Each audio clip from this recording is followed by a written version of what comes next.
Hare Krishna. So Bhagavad Gita ప్రవచనానికి చేసిన భక్తులందరికీ స్వాగతం. సో అందరూ మ్యూట్లోనే ఉండండి.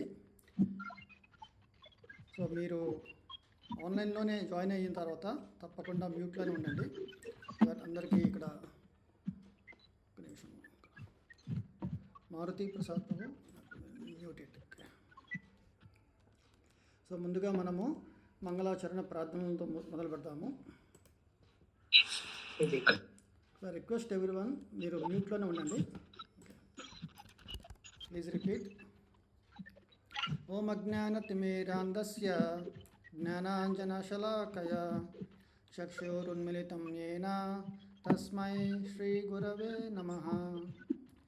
శ్రీచైతన్యమనోభీష్టం స్థాపితం యేన భూతలే స్వయం రూప కదా మహ్యం దదాతి స్వపదాంతికం.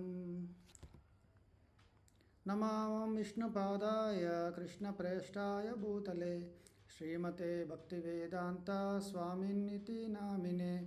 నమస్తే సారస్వతే దేవే గౌరవాణి ప్రచారిణే నిర్విశేష శూన్యవాది పాశ్చాత్య దేశతారిణే. జయ శ్రీ కృష్ణ చైతన్య ప్రభు నిత్యానంద శ్రీ అద్వైత గదాధర శ్రీవాసాది గౌరభక్త బృంద. హరే కృష్ణ కృష్ణ కృష్ణ హరే హరే, హరే రామ రామ రామ హరే హరే. మూకం కరోతి వాచాలం పంగుం లంఘయతే గిరిం యత్కృపాతమహం వందే శ్రీగురుం దీనతారణం పరమానందమాధవం శ్రీచైతన్యమీశ్వరం. హరి ఓం తత్సత్. ఓం నమో భగవతే వాసుదేవాయ. ఓం నమో భగవతే వాసుదేవాయ. ఓం నమో భగవతే వాసుదేవాయ. హరే కృష్ణ. సో మనము లాస్ట్ వీక్ భగవద్గీత యథాతథము నుండి పంచమ అధ్యాయము కర్మయోగము. ఇక్కడ కర్మయోగం యొక్క విశిష్టత ఏంటంటే కృష్ణ చైతన్య సహిత కర్మ. ఓకే.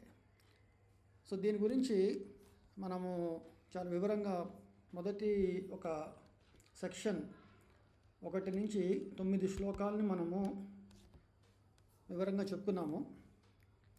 సో చాలా సారాంశంగా చెప్పుకోవాల్సింది ఏంటంటే ఇక్కడ అర్జునుడు 4 అధ్యాయాలు విన్నాక తనకి 2 దృక్పథాలు ఏర్పడిందన్నమాట. ఒకటి కర్మ సన్యాసం, ఒకటి అంటే జ్ఞాన మార్గము.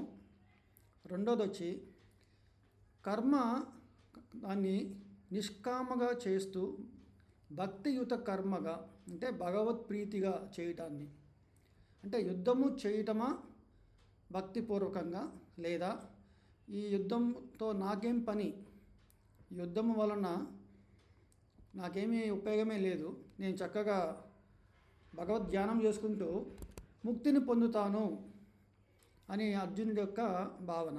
ఓకే.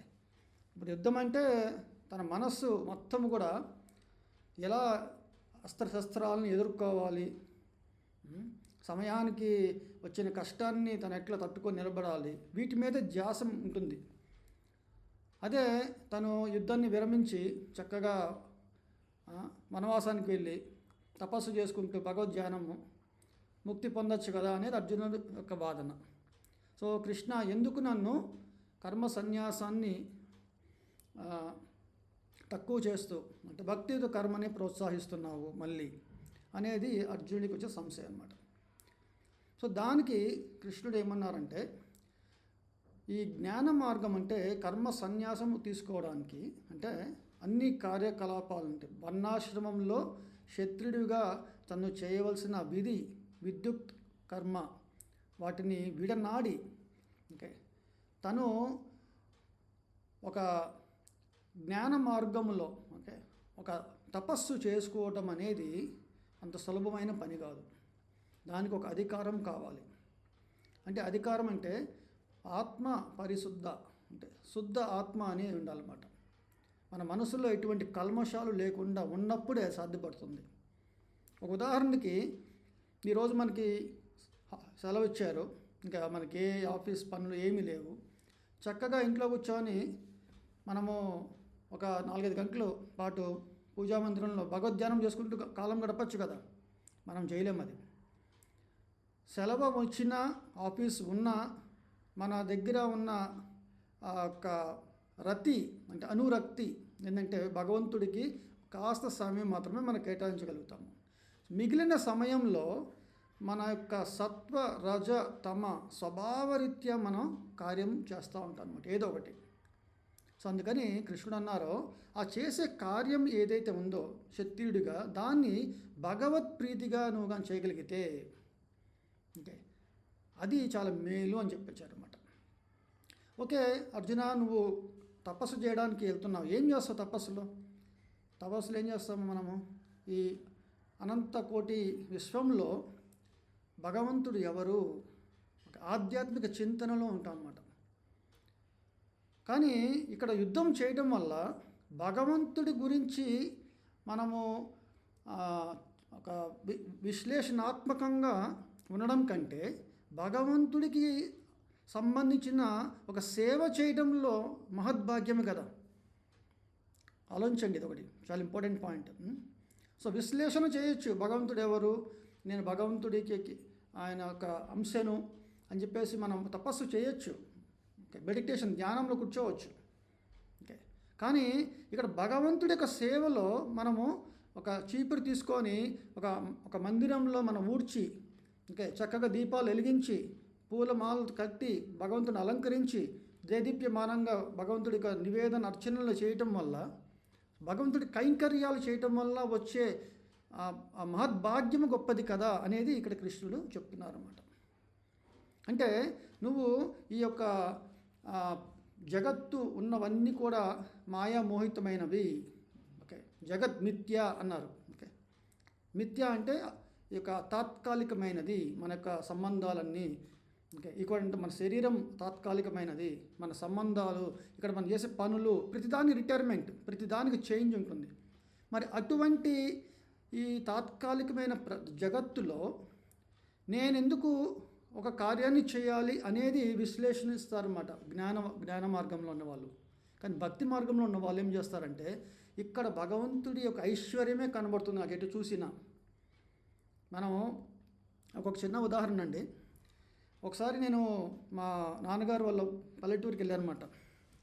వెళ్తే అంటే మనకి అవగాహన కూడా ఉండదు, చిన్నపిల్లలం కదా, ఎంత 5th క్లాస్ 10th క్లాస్ లోపు అట్లాగా వెళ్తే మా నాన్నగారు వాళ్ళ మా నాయనమ్మ వాళ్ళ మేనమామలాగా అదే మేనత్త వాళ్ళ, ఓకే. సో వాళ్ళు అని చెప్పేసి మమ్మల్ని ట్రిప్ తీసుకెళ్ళారన్నమాట.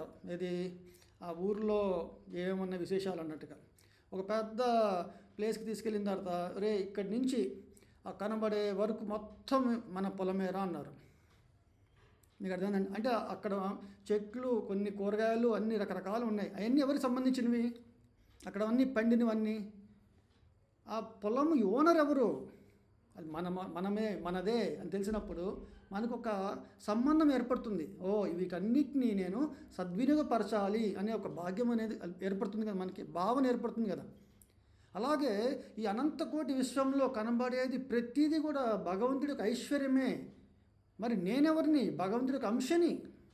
మరి వీటన్నిటిని భగవత్ సేవలు సద్వినియోగపరచాలా? భగవంతుడు ఎందుకు వీటిని ఏర్పరిచారు మనకి?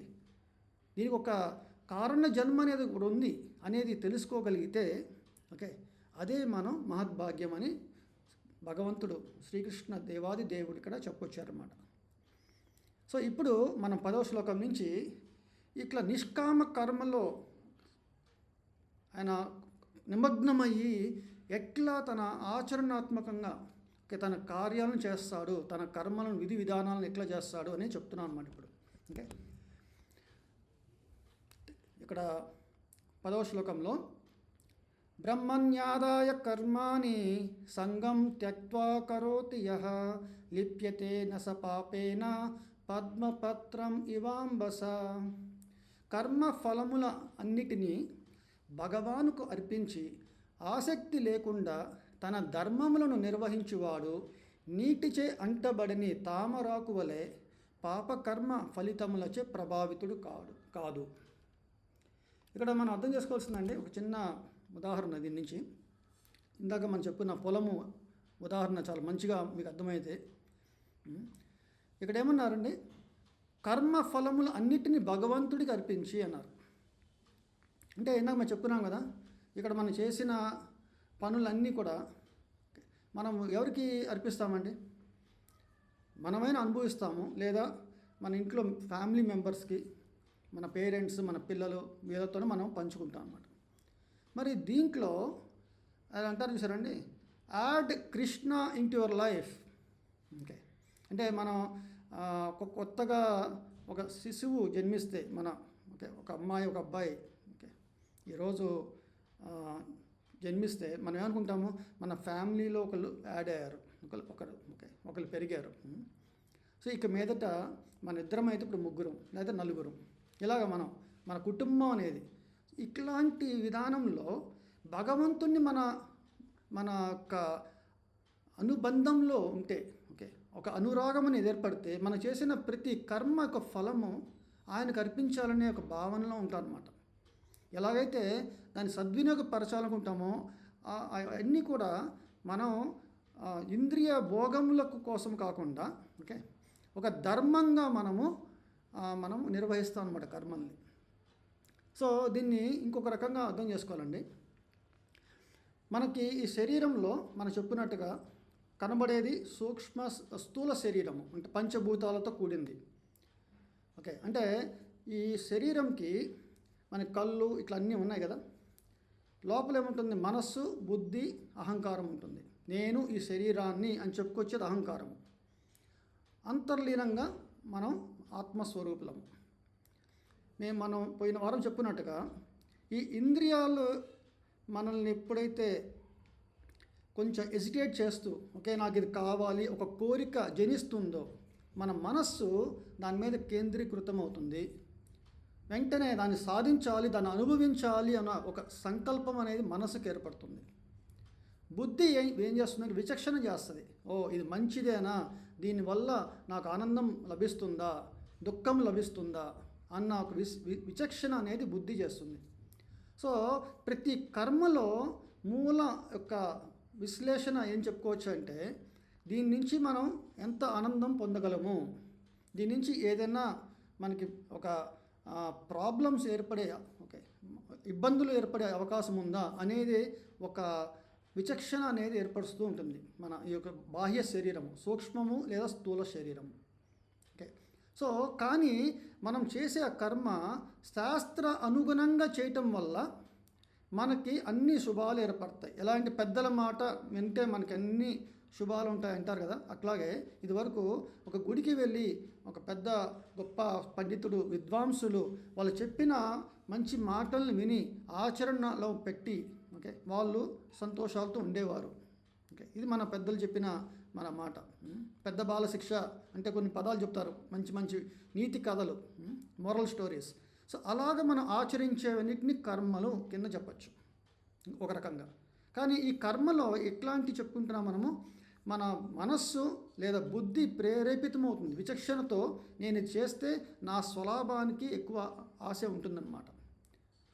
కానీ ఎప్పుడైతే మనం ఇక్కడ ధర్మము అని పదం వాడామో, దాన్ని ఎట్లా అర్థం చేసుకోవాలంటే, ఒక అతను డాక్టరు, ఆ డాక్టరు ఎవరైనా పేషెంట్ వస్తే తన కర్మని నిర్వర్తిస్తాడు. ఎందుకంటే ఆయన చేసిన పనికి ఫలితాన్ని ఆశిస్తాడనమాట. నాకు కన్సల్టేషన్ ఫీజు, ప్రిస్క్రిప్షన్ నేను రాసిస్తున్నాను, కన్సల్టేషన్ ఫీజు మీరు కట్టాలి అని ఆశిస్తాడనమాట. ఫ్రీగా మాత్రం తను చేయడు. అదే మన ఇంటిలో వాళ్ళు వచ్చారనుకోండి, లైక్ ఫర్ ఎగ్జాంపుల్ డాక్టర్ వాళ్ళ పేరెంట్స్ కానీ లేకపోతే వాళ్ళ రిలేటివ్స్లో ఎవరో ఒకరు వచ్చారనుకోండి, తను డాక్టర్గానే తను చేయాల్సిన విధి నిర్వర్తిస్తాడు, కానీ ఇటువంటి ఫలితాన్ని ఆశించడు. ఎందుకంటే నేను వీళ్ళకి చాలా రుణపడి ఉన్నాను, నేను వాళ్ళకి సేవ చేసుకోవాలి అన్న భావనలో తన ధర్మాన్ని నిర్వర్తిస్తాడు. అలాగే ఒక భక్తుడు అంటే నిష్కామ కర్మి యోగి ఏం చేస్తాడంటే, నేను ఈ భగవంతుడికి ఎంతో రుణపడి ఉన్నాను, ఈ అనంతకోటి విశ్వంలో ఆయన నాకు శరీరం ఇచ్చారు, నిన్ని నాకు ఏర్పరిచారు అన్నీ, మరి నేను ఆయనకి చేసుకోవాల్సిన సేవ ఎంతో ఉంది అని చెప్పేసి చేసిన ప్రతి పనిని భగవత్ కైంకర్యంగానే చేస్తాడు. అప్పుడు దాన్ని ధర్మం అంటుంది. చూసారండి, కర్మము అనగానే ఒక ఫలితాన్ని ఆశిస్తాము. ధర్మము అంటే మనం చేయవలసిన విధిగా, ఒక డ్యూటీగా మనం చేస్తాము. ఎలాగైతే పేరెంట్స్కి మనం డ్యూటీ, వాళ్ళ సేవ చేసుకోవాలి మనము. ఓకే, సో దీన్ని ఇక్కడ చెప్తున్నారు అన్నమాట.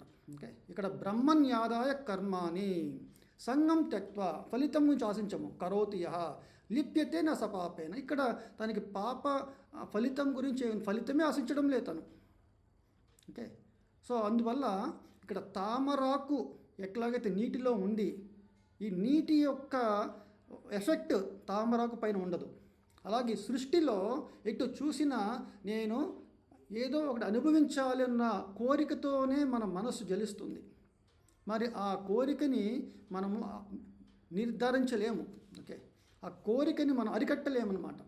కానీ ఆ కోరికని భగవంతుడి యొక్క సేవకై మనం చేయొచ్చు. దీనికి మంచి ఉదాహరణ చెప్పారు ఆచార్యులు. మనందరికీ కోపం ఉంటుంది, కామం ఉంటుంది. ఈ అన్నిటిని మనం ఏం చేయాలంటే భగవంతుడి సేవలు వినియోగించాలి. ఓకే, నా యొక్క కోరిక ఏంటంటే నేను భగవంతుడికి అత్యున్నతమైన సేవకుడుగానే ఉండాలనుకుంటున్నాను. నేను కోపాన్ని ఎక్కడైతే భగవత్ సేవలో కోపాన్ని వినియోగించాలో అక్కడే వినియోగిస్తాను. లెక్కల హనుమంతుల వారు. ఓకే, మన సుందరాకాండలో చెప్పుకున్నట్టుగా పోయినసారి పూర్వము ఆయన సుందరాకాండలో వెళ్ళి లంకా దహనం చేశారు ఎంతో కోపంతో. అలాగే అర్జునుడికి కృష్ణుడు చెప్తున్నారు, ఈ యుద్ధము చేయటం వల్ల కోపం ఉంటుంది, ఓకే, చాలా కష్టం ఉంటుంది. ఓకే, కానీ వీటన్నిటికీ భగవంతుడి సేవకే చేసినప్పుడు నీటిలో ఉన్న తామరాకు ఎట్లాగైతే ఎటువంటి ఎఫెక్ట్ ఉండదో నీకు ఎటువంటి నీ మీద ప్రభావితం చేయదు అని చెప్తున్నారు అన్నమాట. చూసారండి, ఈ యొక్క ఒక్క శ్లోకంలో ఇంత అర్థం ఉందన్నమాట. తర్వాత కాయేన మనసా బుద్ధ్యా కేవలైరింద్రియైరపి యోగిన కర్మ కుర్వంతి సంగం త్యక్త్వా ఆత్మశుద్ధయే. యోగులు ఆసక్తిని విడిచి ఆత్మశుద్ధి అను ప్రయోజనము కొరకు మాత్రమే దేహముతో, మనస్సుతో, బుద్ధితో మరియు ఇంద్రియములతో కర్మను అనుసరించరు. మీరు ఇక్కడ అర్థం చేసుకోవాల్సింది, ఈ శరీరం అనేది ఒక మెషిన్ అని చెప్పారు. మనం కారులో కూర్చున్నాము, డ్రైవింగ్ చేస్తున్నామండి. కూర్చోగానే కార్ మూవ్ అవుతుంది. బయట నుంచి చూసేవాళ్ళు లోపల మనిషి లేకపోతే ఎలాగైతే ఒక యంత్రము మనం నడుస్తూ ఉంటే, ఓకే, దీనికి కూడా ఒక శక్తి ఉన్నది, ఒక జీవం ఉన్నది అనుకోవచ్చు కదా. అలాగే ఈ యొక్క శరీరము ఒక యంత్రంతో పోల్చారు. మీరు పోయిన వారం చెప్పుకున్నాం, రథంతో కూడా పోల్చారు. మరి యంత్రంలో మనము ఆత్మము. సో ఈ యొక్క మన శరీరాన్ని అంటే మనస్సు, తర్వాత బుద్ధి, ఇంద్రియాలు, వీటన్నిటిని భగవంతుడి సేవలోనే వినియోగించడానికి మనం దాని నుంచి ఏ భాగ్యాన్ని ఆశిస్తున్నామంటే ఆత్మశుద్ధి అను ప్రయోజనం కొరకు. మరి మీరు అనొచ్చు, హరే కృష్ణ, ఇక్కడ ఆత్మశుద్ధి వల్ల నాకేంటి లాభము, స్వలాభం ఏంటి? మనం చెప్పుకున్నాం చూసారా, స్వలాభం ఏంటంటే మనం భగవంతుడికి సేవ చేయటం వల్ల మనము ఎక్కువగా ఆనందం పొందుతాం అన్నమాట. మనం ఇది గమనిస్తూనే ఉంటాము. ఎప్పుడైతే మనం కార్తీక మాసంలో చాలామంది పూజా విధానాలు చేస్తుంటారు, దాన ధర్మాలు చేస్తుంటారు, వాళ్ళు ఎంతో ఒక ఉత్సాహమైన ఆనందాన్ని పొందుతుంటారు అన్నమాట మామూలుగానే. మరి ఒక శుద్ధ భక్తుడు తను భగవంతుడి యొక్క సంబంధాన్ని తను పూర్తిగా అవగాహనతో తను చేసే ప్రతి కర్మని భగవంతుడి యొక్క రెసిప్రొకేషన్ ఉంటుంది. దానివల్ల ఎంత తను బ్రహ్మానందాన్ని పొందుతారు అనేది ముందు శ్లోకాలు చెప్తున్నారు అన్నమాట శ్రీకృష్ణ భగవానుడు. ఓకే, అందుకని మనం చేసే ప్రతి పనిలో మనం చూడాల్సిన ముఖ్య అంశం ఏంటంటే ఆత్మశుద్ధి అని ఒక ప్రయోజనం చూస్తారన్నమాట. అంటే ప్యూరిఫికేషన్ ఆఫ్ అవర్ ఎగ్జిస్టెన్స్ అన్నారన్నమాట. ఈ ప్యూరిఫికేషన్ అయితే ఏమవుతుందంటే మనకి ఒక వ్యాధి ఉందనుకోండి, ఎప్పుడు చూసినా మనము ఒక బాధతో ఉంటాము. ఒక వ్యాధి నిర్మూలన అవ్వాలంటే డాక్టర్స్ అంటారు బ్లడ్ని ప్యూరిఫై చేయాలి అంటుంటారు. విన్నారు మీరు, ఈ బ్లడ్లో ఎక్కడో ఒక ఇంప్యూరిటీ ఏర్పడింది, ఒక చెడు గాలి ఉంటుంది, లేకపోతే ఏదో ఒక మలినం అనేది ఏర్పడించింది. వీటిని మనము శుద్ధి చేయగలిగితే ఆయుర్వేదంలో కూడా చెప్తుంటారు అన్నమాట. మనకి ఆయుర్వేదంలో ఒక ఒక ప్రాసెస్ ఉంది, డీటాక్సిఫికేషన్ అంటారు. సో అలా చేయటం వల్ల మన శరీరము చాలా ఉత్సాహంగా ఆనందాన్ని పొందుతుందన్నమాట. సో అలాగే ఎప్పుడైతే మనము శుద్ధి చెందుతామో, మన మలినాలన్నింటినీ, కామ క్రోధ లోభ మోహ మద మాశ్చర్యం ఇటువంటి మలినాలన్నింటినీ మనము జయించగలుగుతామో అప్పుడు మనము బ్రహ్మానందాన్ని పొందుతాము అని భగవంతుడు చెప్తున్నారు అన్నమాట. ఓకే, సో ఇక్కడ యోగులు అలా కర్మని చేయడం వల్ల వాళ్ళు యుక్త, ఓకే, ఆ యుక్త అంటే స్థిరమైన భక్తిని కలిగిన వాడు సర్వకర్మ ఫలములను నాకు అర్పించుటచే నిర్మలమైన శాంతిని పొందును. చూసారండి ఇక్కడ ఎప్పుడైతే ఆత్మశుద్ధి అయిందో తను ఏం చేస్తారంటే ఈ ప్రపంచంలో ఉన్నది ప్రతిదీ కూడా భగవంతుడే. భగవంతుడు సర్వాంతర్యామి. భగవంతుడు ఓకే అన్ని అంటే దశల్లో, అంటే ఫర్ ఎగ్జాంపుల్ మనము చిన్నప్పుడు ఉన్నప్పుడు మన శరీరంలో మన ఆత్మ ఎట్లయితే ఎటర్నల్, ఓకే, సనాతనమో, అలాగే భగవంతుడు కూడా సనాతనంగా మనతోనే ఉన్నారు. ఓకే, సో అలాగా ప్రతి విషయంలో మనం ఒక భక్తి భావంతో సర్వకర్మ ఫలములను భగవంతుడికి అర్పించడం వల్ల నిర్మలమైన శాంతిని మనం పొందుతాము. ఇక్కడ దేవాది దేవుడు అన్నారు, అట్లుగాగా భగవద్భావనము లేనివాడు మరియు కర్మఫలముల ఎడ ఆసక్తిని అంటే కర్మఫలాన్ని అనుభవించాలని భోగించాలని అనుకున్నవాడు మానవుడు బద్ధుడగును. ఎందుకంటే ఇది మనము సక్సెస్ ఫెయిల్యూర్ మనది అనుకున్నప్పుడు ఆ బరువు చెప్పాను సరిపోయిన వారం మనము ఆ బరువుని మనమే మోయాలి, ఆ రెస్పాన్సిబిలిటీ. సక్సెస్ వస్తే ఆ సక్సెస్ యొక్క పరిణామాలని మనం చూసుకోవాలి, అలాగే ఫెయిల్యూర్ వచ్చిన ఆ బాధను కూడా మనం మోయాల్సి వస్తుంది. అదే ఆ సక్సెస్ ఫెయిల్యూరు భగవత్ ఆయన సంకల్పమే అని మనం ఎప్పుడైతే ఆ భావనలో మనము కర్మలను అనుసరించి ఆ వచ్చిన ఫలితాన్ని భగవత్ సేవలను వినియోగిస్తామో, ఓకే, దాన్ని భక్తి భావము. ఓకే, ఆ భక్తి భావంలో ఇక్కడ ఏం చెప్పారంటే సక్సెస్ ఫెయిల్యూర్కి తావులేదన్నమాట, అదంతా భగవత్ సంకల్పము. ఓకే, ఇక్కడ ఈ యొక్క 13వ శ్లోకం నుంచి ఓకే మనకి అందరూ ఇక్కడ కర్త కర్మ క్రియ అని 3 పదాలు ఉన్నాయి కదండి.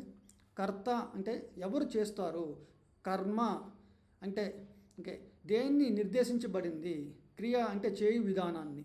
ఓకే, అంటే ఇప్పుడు మన ఈ శరీరంతో ఓకే మనం పనులు చేస్తున్నాం అనుకోండి, ఈ శరీరాన్ని మనం కర్త అని చెప్పుకోవచ్చు. ఓకే కదండి, మనం చేస్తున్నాము అనేది. ఓకే అట్లాగా. సో ఇక్కడ భగవంతుడు చెప్తున్నారు, సర్వకర్మాని మనస సన్యస్యాస్తే సుఖం వసి నవద్వారే పురే దేహి నైవ కుర్వన్ నకారయన్. దేహదారి అయిన జీవుడు తన స్వభావమును నిద్రించి మానసికముగా కర్మలన్నిటినీ త్యజించినప్పుడు నవద్వారములు గల పురమునందు అంటే దేహమునందు తాను కర్మను చేయకుండా మరియు కర్మకు కారణము కాకుండా సుఖముగా వసించును. సో ఇక్కడ మనం అర్థం చేసుకోవాల్సిన ఒక విషయం ఏంటంటే కర్మను చేయడానికి ప్రేరేపణ అంటే మన ఇంద్రియ భోగము, అది మాత్రం మనం అర్థం చేసుకోవాలి. అంటే సెన్స్ గ్రాటిఫికేషన్, నేను దీన్ని అనుభవించాలా అంటే నా ఆనందాన్ని బాహ్య వస్తువుల నుంచే నేను పొందగలను అనే ఒక భావన అనమాట వాళ్ళకి. ఓకే అండి, ఇప్పుడు మనము ఆహారం తింటున్నాము, ఆహారం తినటం వల్ల మన శరీరానికి కావాల్సిన పోషణ మనం కలిగిస్తున్నాము, దానివల్ల పొందే ఆనందం కాదు. అది మనం 3 సార్లు 4 సార్లు ఎన్నిసార్లు తిన్నా అది క్షణికమైన ఆనందము, అది మన పోషణ వరకే.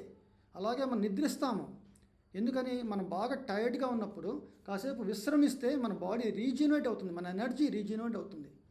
అంటే ఇవన్నిటిని శరీరం యొక్క డిమాండ్స్ అనమాట. అంటే ఆహార నిద్ర భయ మైథున అన్నారు. ఈ 4 ఈ యొక్క పనులు జంతువులకి మనుషులకి సామ్యమే, అంటే అన్ని జీవరాశులకి వర్తిస్తాయన్నమాట. సో వీటి నుంచి మనం పొందుతున్నాము ఆనందం అని చెప్పడానికి లేదు. ఆనందం అంటే మనం ఈరోజు పెద్ద ఒక ఉత్సవాన్ని చేసుకుంటున్నాము. ఓకే, ఇంట్లో బర్త్డే పార్టీ, మ్యారేజ్ యానివర్సరీస్, మన బంధువుల్ని పిలుచుకొని చక్కగా ఒక పెద్ద గ్రాండ్ సెలబ్రేషన్ అన్నమాట. సో దీన్ని మనం ఒక మారుగా చెప్పచ్చు, ఒక ఆనందాన్ని మనం ఒక ఫెస్టివల్ సెలబ్రేట్ చేస్తున్నామని. ఓకే, దీన్ని ఆనందం అంటారు. ఓకే, సో ఈ యొక్క ఆనందాన్ని పొందడానికి మనం ఏం చేస్తామండి, చక్కగా పెద్ద పెద్ద అరేంజ్మెంట్స్ చేయాలి, దాన్ని కర్మ అంటారు. ఓకే, ఇప్పుడు ఈ కర్మకి మూలాధారం ఏంటి? నేను పొందాలనుకున్న ఆనందాన్ని గురించి ఆలోచన. ఓకే, మరి ఆ ఆనందం బాహ్యమైన వస్తువుల నుంచి కాదు, నేను సచ్చిత్ ఆనంద స్వరూపుడిని అని ఎవరైతే తెలుసుకోగలుగుతారో, అంటే ఇదంతా భగవద్గీతలో చెప్పిన జ్ఞానం అన్నమాట. ఈ జ్ఞానాన్ని పొంది ఆ విజ్ఞానంతో తన జీవనం సాగించినప్పుడు, ఓకే, అంటే భగవత్ సేవలో మనం వినియోగమైనప్పుడు ఎలా వస్తుంది? భగవత్ సేవలు అంటే మనం చెప్పుకున్నాము, చాలా వారాల నుంచి చెప్తున్నాము. దానికి కలియుగంలో ఒకటే ఒకటి మనకి చెప్పారన్నమాట, తారక నామ మంత్రము, హరే కృష్ణ మహామంత్రం. అందరూ గట్టిగా చెప్పండి, హరే కృష్ణ కృష్ణ కృష్ణ హరే హరే, హరే రామ రామ రామ హరే హరే. సో ఇలాగ మనము హరే కృష్ణ మంత్రాన్ని భగవద్ ధ్యానంలో మనం ఉన్నప్పుడు, ఓకే, మనకి ఆయన వల్ల మనకి ఒక లవ్ అనమాట, ప్రేమ, కృప, కటాక్షం ఇలాంటివి చూసారు ఈ పదాలు, ఇవి మనకి ఏర్పడుతూ ఉంటాయి అన్నమాట. సో ఇలాగ నామస్మరణ చేయటం వల్ల మనము కర్మకి ప్రేరేపితంగా మనం ఉండమన్నమాట, ధర్మకి బద్ధుడే ఉంటాం అనమాట. అంటే నేను చేసిన ప్రతి పని భగవంతుడి ప్రీతి కోసం చేస్తాను. ఇందా మనం చెప్పుకున్నాం చూసారా, డాక్టరే వచ్చిన పేషెంట్కి కర్మగా చేస్తాడు, అదే తన తండ్రికో తన వారికో తన ఫ్రెండ్స్కో ధర్మం చేస్తాడనమాట. అంటే ఒక లవింగ్ ఎక్స్చేంజ్, తను చేసే పని వల్ల లవింగ్ ఎక్స్చేంజ్. అంటే మనకి ఇక్కడ ఫ్రీగా చేస్తే నాకేంటి లాభము అని మీరు అనొచ్చు, కరెక్టే. ఈ సృష్టిలో చూడండి, మనకి ఏది కూడా మనతో వచ్చింది కాదు, మనం ఏదో వస్తువు తీసుకొచ్చింది కాదు, పోయేటప్పుడు తీసుకుపోయేది ఏమీ లేదు. ఇక్కడ ఉన్నంత వరకు ఒక ఒక ఏమంటారు చూసారంటే, పేయింగ్ గెస్ట్, మీరు వినుంటారు పేయింగ్ గెస్ట్ అంటే ఆ ఇంటికి రాగానే సోఫా, కుర్చీ, టీవీ, ఫ్రిడ్జ్ అన్నీ అమర్చబడి ఉంటుంది. ఈ యొక్క సృష్టిలో అన్నీ ఉన్నాయి, సూర్యుడు ఉన్నారు, చంద్రుడు ఉన్నారు, ఒక గాలి, నిప్పు, నీరు, మనకు కావాల్సిన అన్ని ఓకే వసతులు మనకు కల్పించారన్నమాట దేవాది దేవుడు భగవంతుడు శ్రీకృష్ణ భగవానుడు. ఓకే, ఇక మనం చేస్తున్న ఏంటంటే, ఒక చెట్టు విత్తనము అది కూడా భగవంతుడు ఇచ్చిందే, నీరు పోస్తాము, నీరు పోయంగా చెట్టు రాదు. భగవంతుడు ఒక సూర్యుడు చంద్రుడు పెట్టారన్నమాట, సూర్యరశ్మి కావాలి చెట్టు పెరగడానికి, చంద్రుడి యొక్క ఓకే కాంతి అది కూడా కావాలన్నమాట, వెన్నెల. ఆ వెన్నెల నుంచి ఏం చెప్పారంటే ఒక పండులో ఒక జ్యూస్ అనేది ఫార్మ్ అవుతుందని చెప్తున్నారు. అది మనం భగవద్గీతలో ముందు మనం తెలుసుకుంటాము. శ్రీకృష్ణ భగవాన్ చెప్తారు, ఎన్ని చాలా అంశాలు అన్నమాట భగవద్గీతలో మనం చర్చించుకోవచ్చు. మరి వీటన్నిటిని భగవంతుడు మనకి ఏర్పరిచారు. మరి ఇవన్నీ ఫ్రీగానే వచ్చాయి కదా మనకి. అంటే మీరు అంటారు, నేను కష్టపడకపోతే ఓకే, కష్టపడకపోతే డబ్బులు రావు, డబ్బులు రాకపోతే నేను కూరగాయలు ఎట్లా కొనుక్కునేది, పండ్లు ఎట్లా కొనుక్కునేది? ఎవరు కొనుక్కోమన్నారండి? మనకి బద్ధకం అయితే, ఇప్పుడు చూసారండి, నేను ఇంట్లో నా పని చేసుకోవడానికి బద్ధకం అయితే ఒక మెయిడ్ సర్వెంట్ పెట్టుకుంటాను, వాళ్ళకి డబ్బులు ఇవ్వాలి. ఆలోచించండి. ఇది వరకు కొన్ని పూర్వంలో మీకు చెప్పినట్టుగా బ్రహ్మచారులు, గృహస్థులు, వానప్రస్థులు, సన్యాసులు, దీంట్లో ఒక గృహస్థులు మాత్రమే కృషి చేస్తారన్నమాట, ఒక పని చేస్తారు. ఆ పని ఏంటంటే యొక్క పశుపక్షాదులను తర్వాత ఘోర సంరక్షణ ఓకే చేస్తూ ఈ యొక్క వ్యవసాయం చేసి వాణిజ్యము అంటే బిజినెస్ చేసి వాళ్ళు ఆ ఫలితాన్ని అంటే మిగతా బ్రహ్మచారులకు, వానప్రస్థ సన్యాసులకు పంచిపెడతారు. అంటే 100%లో 25% మాత్రమే కష్టించి వాళ్ళు ప్రొడక్షన్ చేస్తారు, ఫుడ్ని ప్రొడక్షన్ చేస్తారు. మిగిలిన 75% భగవంతుడికి వాళ్ళు నిమగ్నమై ఉంటారు అన్నమాట. అంటే స్వాధ్యాయం చేస్తుంటారు, పుణ్యక్షేత్రాలు తిరుగుతూ ఉంటారు. ఓకే, ఇప్పుడు దీనికి ఇంకొక ఉదాహరణ చెప్తే మీకు బాగా అర్థమవుతుందండి. అంటే మనము కలి ప్రభావం వల్ల, అంటే భగవంతుడి యొక్క సంకీర్తన మనం చేయకపోవడం వల్ల, ఈ యజ్ఞము చేయటం పోవడం వల్ల, యుగధర్మము చేయకపోవటం వల్ల వర్షాలు కురవు. సో వర్షాలు కురిస్తే మనకి తాగడానికి మంచి నీరు అంటే మినరల్ వాటర్ ఫ్రీగా దొరుకుతుంది. కానీ మనం చేయాల్సిన భగవంతుడికి సేవ చేయకపోవడం వల్ల ఏమవుతుందండి, మన వర్షాలు కురవు. ఎప్పుడు చూసినా కరువు కాటకాలు వచ్చాయనుకోండి, అప్పుడు ఎవరో ఒక చిన్న బాటిల్ 20 రూపాయలు 30 రూపాయలు పెడితే మనం కొనుక్కొని తాగాల్సిన అవసరం ఉంది. మనం అనుకుంటున్నాము ఈ డబ్బులు లేకపోతే నేను నీరు కూడా తాగలేను కదా అని మన వాదన. కానీ భగవంతుడు ఏం చెప్తున్నారంటే, నువ్వు నా సేవలో ఉంటే ఎట్లాగైతే 84 లక్షల జీవరాశులను పోషణ నేను చూసుకుంటున్నా. నేను పెద్ద పెద్ద ఏనుగులు ఉన్నాయి అడవుల్లో, మరి వాటికి పోషణ ఎవరు చేస్తున్నారండి? మరి వాళ్ళు ఏమో సంపాదిస్తున్నారు కష్టపడి. భగవంతుడు ఆ చెట్టు చేమ అన్నీ పుట్టించారండి.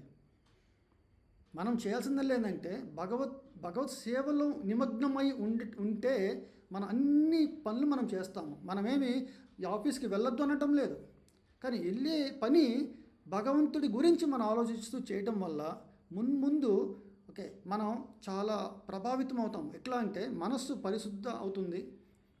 భగవంతుడికి మనకు సంబంధం తెలుసుకుంటాము. మనము ఒక దశలో వృద్ధాప్యంలో ఈ శరీరము వలన మనం ఎటువంటి కార్యం చేయలేము మనం.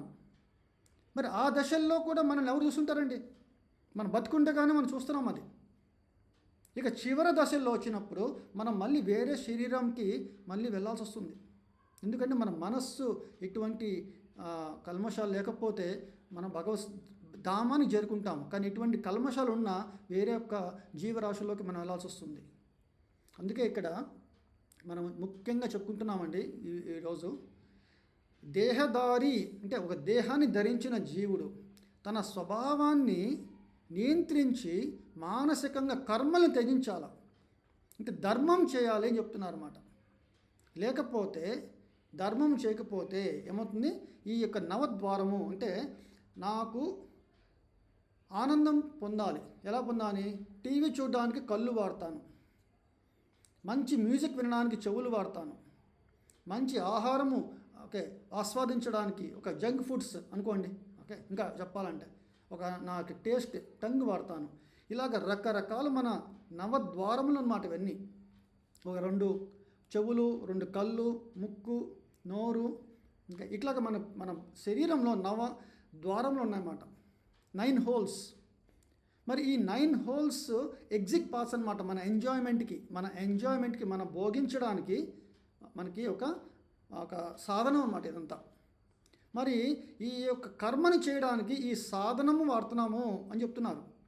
కానీ ఎవరైతే నిష్కామ కర్మయోగి ఉంటారో వాళ్ళు కర్మను చేయకుండా, కర్మకు కారణం కాకుండా ప్రశాంతంగా సుఖంగా జీవిస్తారనమాట. అంటే ఈ నవద్వారము పురేదేహి అన్నారు. అంటే చూసారండి, మీకు ఉదాహరణకి కూడా ఈరోజు మీరు బదరికాశ్రమము, బృందావనము, చాలా హిమాలయాలో చాలా కొన్ని మీరు కొంతమంది యోగులు ఉన్నారు.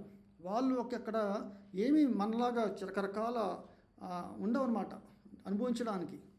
కానీ వాళ్ళు ఎంతో ప్రశాంతమైన జీవితాన్ని సంకల్పంతో భగవంతు సాన్నిధ్యాన్ని పొందాలి అనే సంకల్పంతో వాళ్ళు అన్ని నియమ నిష్టలతో ఉంటారన్నమాట వాళ్ళు.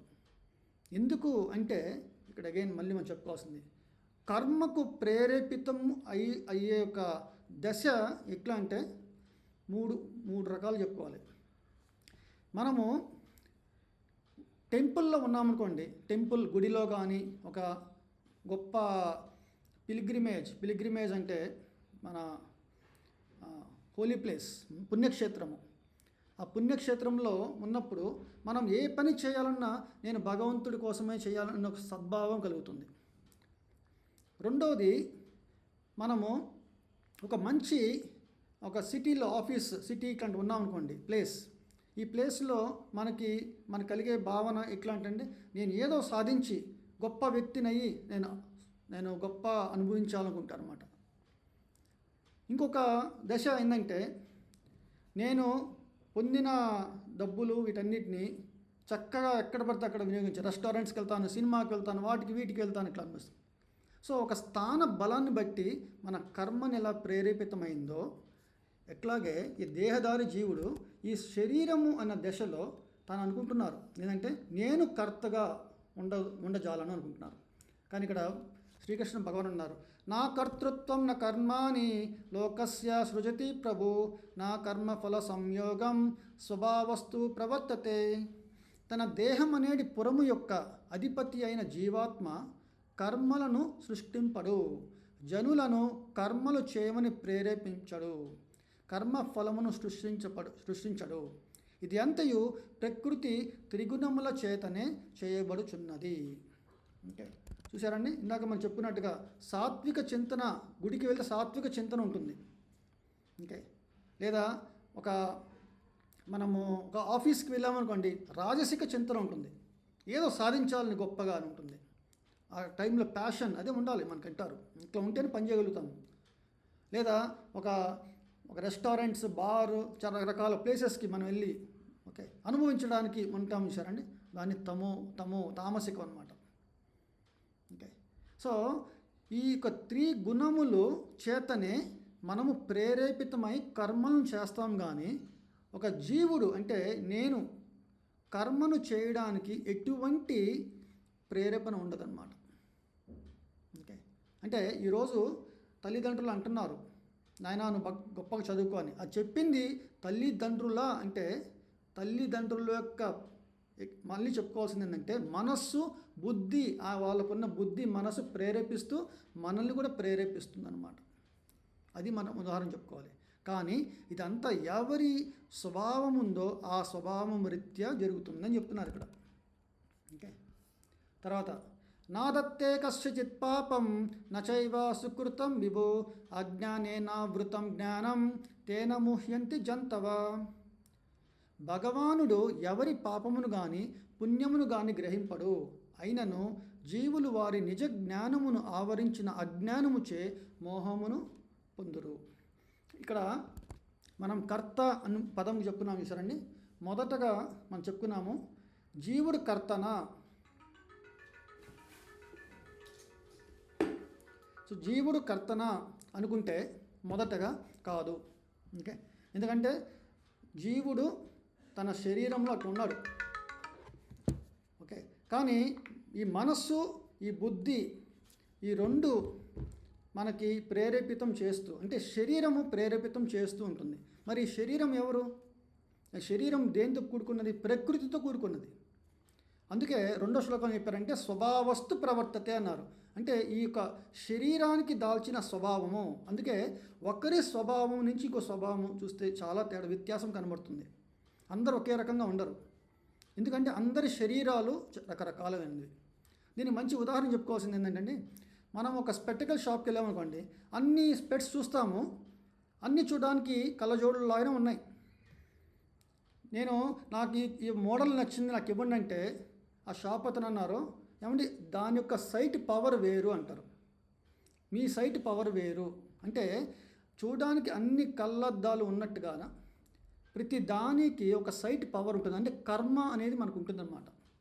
దాని తగ్గరీత్యా స్వభావం అనేది ఏర్పడుతుంది. అంటే పూర్వ జన్మల నుంచి మన కర్మ ప్రారబ్ధము అప్రారబ్ధము చెప్పుకుంటే దాని తగ్గట్టుగానే స్వభావం అనేది ఏర్పడుతుంది మన శరీరానికి. అందుకే పుట్టుకతోనే వాళ్ళ స్వభావం ఏంటో తెలుసుకోవడానికి నామకరణ చేసినప్పుడు ఓకే వాళ్ళకి అన్ని రకాల వస్తువులు పెట్టి, పుస్తకము, ఓకే డబ్బులు, బంగారము అన్నీ పెట్టి ఆ పిల్లవాడిని ప్రోత్సహిస్తారన్నమాట. నాయన వెళ్ళి పట్టుకొని కావాల్సినవి అంటారు. ఎందుకని? వాడి యొక్క స్వభావం ఏంటి తెలుసుకోవాలనుకుంటారన్నమాట. సో అంటే ఈ శరీరము స్వభావరీత్యానే పనులు చేస్తుంది అనేది రెండో పాయింట్ చెప్పారు, అంటే ప్రకృతి. మరి ఈ ప్రకృతి కూడా భగవంతుడి యొక్క ఆధీనంలోనే కదా ఉంది. మరి భగవంతుడే కర్త కదా ప్రతిదానికి. ఇంకా నేను చేసిన పుణ్యమైన ఆయన శాంక్షన్ చేశారు, నేను చేసిన పాపమైన ఆయన ప్రేరేపితమే, ఆయన శాంక్షన్ అని చెప్పొచ్చు కదా. దానికి ఇక్కడ ఏమన్నారంటే భగవంతుడు ఎవరి పాపమును కానీ పుణ్యమును కానీ గ్రహించడు. అంటే నాకు ఇండిపెండెన్స్ అనేది కూడా ఉంది, స్వతంత్రం అనేది నాకు ఉంది. ఆ స్వతంత్రం అనేది మన నుంచి తీసుకోలేదు ఎవరు. ఆ స్వతంత్రంతోనే నాకు ఏది కావాలి అనే కోరిక అనేది మనదే. కోరిక నాది, దాన్ని ఏర్పరిచే బాధ్యత అనేది ప్రకృతిది. అంటే దీనికి ఉదాహరణ చెప్పారు చక్కగా, ఇది అర్థం చేసుకోండి. ఇదంతా కర్మ యొక్క తత్వం అన్నమాట. ఇక్కడ మనం ఒక హోటల్కి వెళ్ళాము, హోటల్కి వెళ్ళి మన దగ్గర ఎంత డబ్బులు ఉన్నాయో అది కర్మ అనమాట. అంటే మన పూర్వ జన్మల నుంచి మనం పొందిన అకౌంట్ అనమాట కర్మ. ఓకే, నా దగ్గర 10 రూపాయలు ఉన్నాయి, మెనూ చూసి 10 రూపాయలకి ఏమొస్తుందో నేను అది ఆర్డర్ చేస్తేనే నాకు సప్లయర్ పెడతారన్నమాట. నేను 20 రూపాయలకు సంబంధించింది ఇస్తే నాకు ఇవ్వరు. సో నాకున్న 10 రూపాయల్లో రకరకాల ఐటమ్స్ ఉన్నాయి. ఓకే, దాంట్లో నాకు ఏ ఐటమ్ నచ్చిందో అదే 10 రూపాయల్లో నేను ఆర్డర్ చేశాను. ఆ ఆర్డర్ వెళ్ళి ఏం చేస్తారు, వాళ్ళు తయారు చేసి మనకి పంపిస్తారు. అంటే ఆ ఆర్డర్ చేసింది ఎవరంటే మన జీవుడు. ఓకే, దాన్ని తయారు చేసింది ఎవరంటే ప్రకృతి. ఆ ఆ బిల్లుని ఎవరు శాంక్షన్ చేశారంటే ఆ ఓనరు, అది ఈశ్వరుడు, పరమాత్ముడు అని చెప్పారన్నమాట. అంటే జీవుడు తన కోరికను ఓకే ఆయన ప్రస్తావిస్తే, నాకు ఇది కావాలి స్వామి అని దండం పెట్టుకుంటాం కదా మనం ప్రతిరోజు. ఆ కోరికని మనకి పరిపూర్ణత పొందడానికి భగవంతుడు దానికి సాఫల్యం చేస్తారు, అంటే శాంక్షన్ చేస్తారన్నమాట. ఓకే, ఎట్లా చేస్తారు, నీకు ఆ యొక్క క్రెడిట్స్ ఉన్నాయా లేవా, అంటే నీ పుణ్యం ఉందా లేదా చూస్తారు. అంటే ఇవన్నీ భగవంతుడు స్వయంగా కాదు, దేవతలందరూ ఉన్నారన్నమాట. దేవతలే, ఈ ముక్కోటి దేవతల యొక్క ఆధీనంలో ఈ ప్రకృతి నడుస్తుందన్నమాట. ఈ ముక్కోటి దేవతలకి అధిపతి అయి ఎవరంటే యజ్ఞేశ్వరుడు, ఎవరంటే పరమాత్మ శ్రీ మహావిష్ణువు, నారాయణుడు అని చెప్పుకొచ్చారు. ఇంకా మూలంగా వెళ్తే దేవాది దేవుడు శ్రీకృష్ణ భగవానుడు. సో అందుకని ఇక్కడ ఉదాహరణ చెప్పారంటే ఎవరి పాపమును పుణ్యముగా గ్రహించడు. ఎందుకంటే మన కోరికను అనుసరించే ఇవన్నీ జరుగుతున్నాయి, మన కోరికని అనుసరించి జరుగుతున్నాయి కాబట్టి దాని యొక్క ఫలితం కూడా మనదే.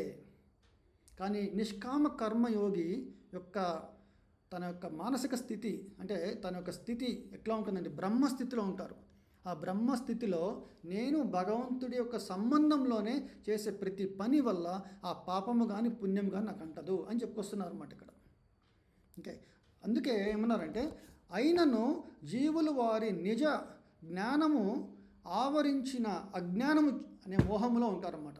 అంటే మనకి అజ్ఞానం అనేది ఉంటే ఏమవుతుంది, భగవంతుడు ఎవరో తెలియదు, నేనెవరో తెలియదు, శరీరం ఏంటో తెలియదు. మనం చూడండి, మనం ఆహారం తీసుకుంటున్నాము, ఆహారం తీసుకున్న ఎట్లా జీర్ణం అవుతుందో మనకు తెలుసండి. మన చేతి గోర్లు పెరుగుతున్నాయి, జుట్టు పెరుగుతుంది, మనకు తెలుసా ఎట్లా పెరుగుతుందో, మనకేమీ తెలియదు. కానీ ఈ శరీరాన్ని మాత్రము ఒక సాధనంగా మనం ఉపయోగిస్తున్నాము, మనం భోగించడానికి, అంటే మనం అనుభవించడానికి, ఆనందించడానికి మాత్రం శరీరాన్ని వాడుతున్నాము. ఎలాగైతే ఒక టీవీ కొంటాము, నాకు ఏ ఛానల్ కావాలంటే ఛానల్ మారుస్తాను, కానీ టీవీలో ఏ పార్ట్ అయినా సరిగ్గా పనిచేయకపోతే దానికి మన గురించి మనకి ఏ అవగాహన ఉండదు, ఎలా ఆ పని చేస్తుంది కూడా మనకు అవగాహన లేదు. అది మన యొక్క అజ్ఞానం అన్నమాట.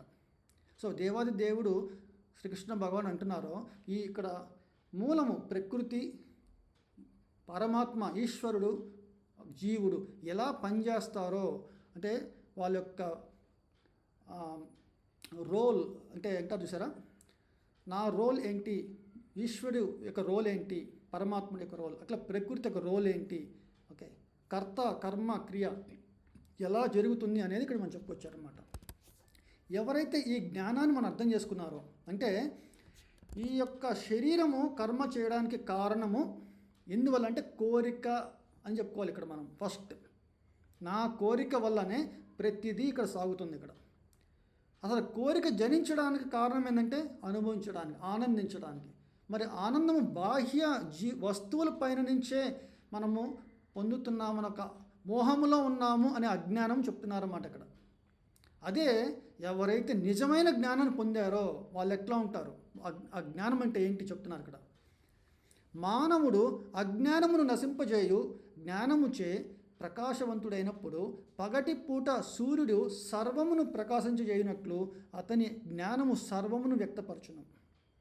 చూడండి, ఇక్కడ మనం రాత్రిపూట ఎటువంటి వెలుతురు లేకుండా మనము 4-5 అడుగులు వేసామనుకోండి, ఎంతో భయంతో బాధతో, ఓకే అంటే ఒక యాంగ్జైటీ ఫియర్ అనేది ఏర్పడుతుంది. ఎందుకని ఒక ముందు అడుగు వేస్తే ఎక్కడైనా ఒక పెద్ద గోతి ఉంటే మనకి ఏదన్నా ప్రమాదం రావచ్చు, లేదా ఏదన్నా ఒక జీవరాశి ఉంటే మనకేమన్నా హాని తలపెట్టచ్చు. ఓకే, ఏదైనా పాము కానీ ఏమన్నా ఉన్నాయనుకోండి, సో ఇటువంటి భయాందోళన అనేది మనకు ఏర్పడుతుంది. అదే ఒక సూర్యుడు ఉదయించినప్పుడు మనకి మొత్తము విశ్వం అయిపోయి ఉంటుంది, మనకి ఎటువంటి భయం ఉండదు. సో అలాగే ఈ జ్ఞానము అనేది సూర్యుడితో పోల్చారు. ఎప్పుడైతే సూర్యుడు పగటిపూట సర్వమును ప్రకాశించినట్లుగా ఈ జ్ఞానము మన యొక్క సనాతన ధర్మమును అంటే నేను ఎవరిని, భగవంతుడు ఎవరు, నాకు భగవంతుడి సంబంధం ఏంటి అనేది సంపూర్ణ అవగాహనతో ఉంటారన్నమాట. ఆ అవగాహనతో చేసే ఏ పని అయినా సరే ఓకే దాని కారణ జన్మతో మనం పోల్చవచ్చు. ఓకే లేదా సద్భావనతో మనం చేయొచ్చు.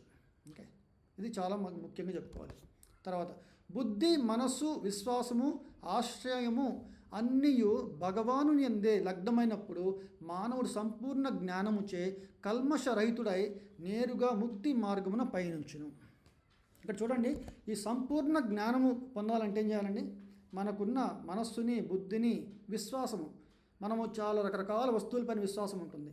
ఓకే కొన్నిసార్లు మనకు కష్టం వస్తే నాకు నువ్వు ఉన్నావులే, నేను ఉన్నానులే అని చెప్పగానే చాలు, నాకు వీళ్ళు ఉన్నారు.